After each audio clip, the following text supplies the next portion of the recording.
What's up, reefers? What's up, reefers? My name's Hector. What's up, reefers? It's Hector here from Tank Boyz. And on this episode, we're gonna change the aquascape on the Red Sea 130. Let's go.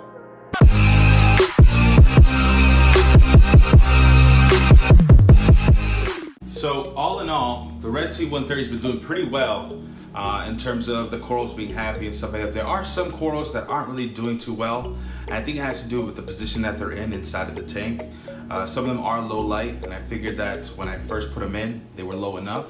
They don't seem to be doing too good. So what we're gonna do is we're gonna rework the rock scape, because I also wanna make sure that I get enough flow in between the rocks to get rid of the detritus that builds up inside those crevices. So what we're gonna do today is we're gonna take out some of these rocks. We're gonna just kind of reconfigure them so that more flow is going into them.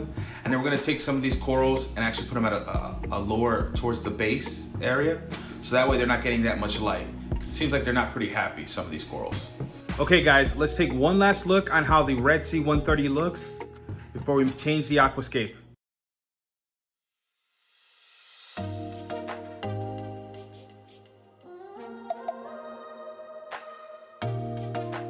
So as you guys can see, a lot of the corals here are doing pretty well. There are some corals that aren't really happy where they're at, and it's probably because of the position that they are in the tank.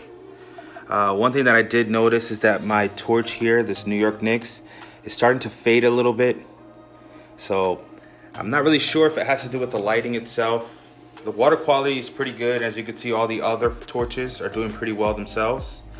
So I'm hoping that by also reworking my aquascape, I can find a better position for that torch to see if maybe it's just getting too much light.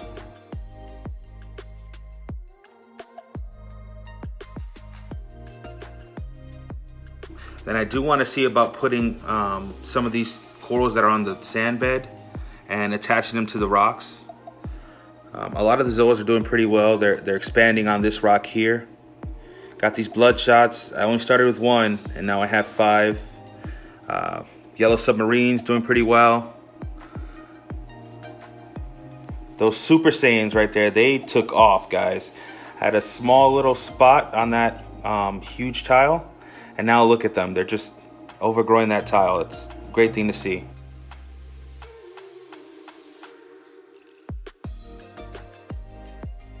So first thing I'm gonna do is I'm gonna take out some of this rock work. What I wanna do is make sure I shut off everything so that way none of the power heads will mess up with no water, stuff like that. I'm just gonna unplug some of these power heads here. So what we're gonna do is we're gonna use my handy dandy grips, and we're gonna go ahead and start grabbing these corals from the bottom.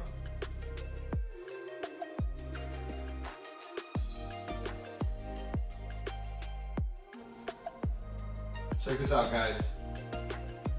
Look how huge he is. Put them in the container there. All right, I'm actually gonna need another container because it seems like I had quite a few corals here. Just gonna fill this up right here and put that last coral in here.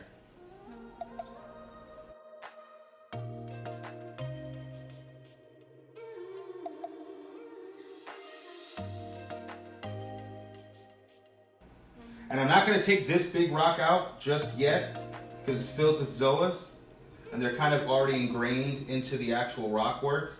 So what I'm going to do is I'm going to try to take the rocks around it.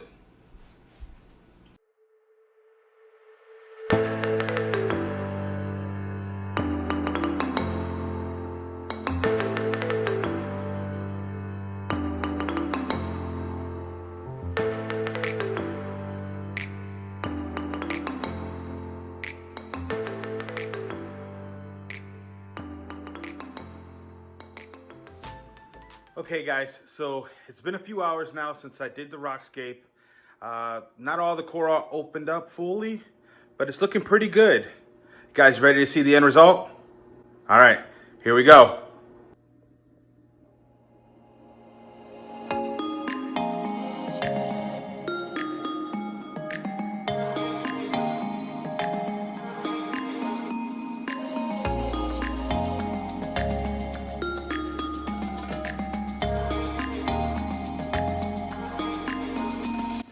So as you guys can see, not all the corals are open yet. They're all still a little ticked off from being moved around. but hopefully in a few hours, everything will be nice and open.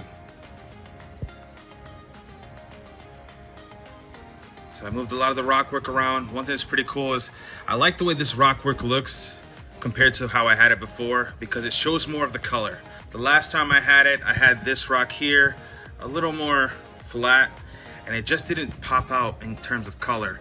So I definitely wanted to be able to widen the range of color that you can see in the tank.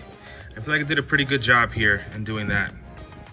So a lot of swimming areas for this fish to go ahead and hide with little caves, and then there's a back area in the back of the rock so they can go back there if they need to. In terms of the flow, it does pretty good. It seems like there's flow going around through all the rock spaces and crevices.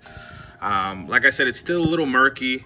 Well, he just made it a little more murkier, but hopefully by the end of tonight or tomorrow morning, we should see it more clear.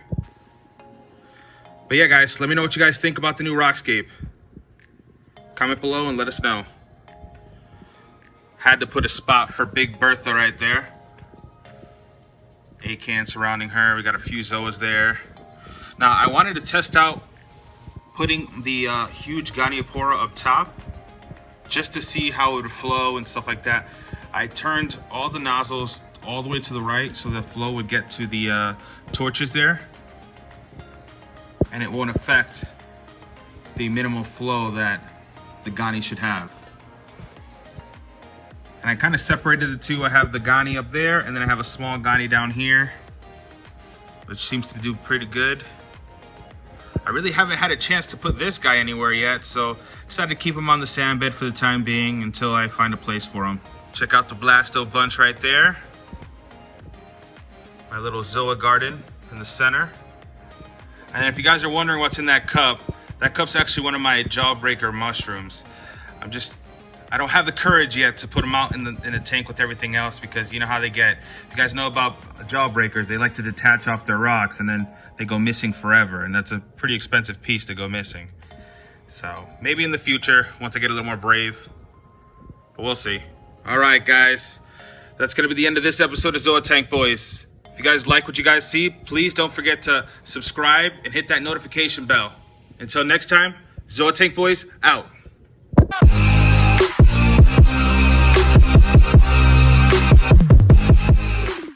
Okay, reefers, today we're gonna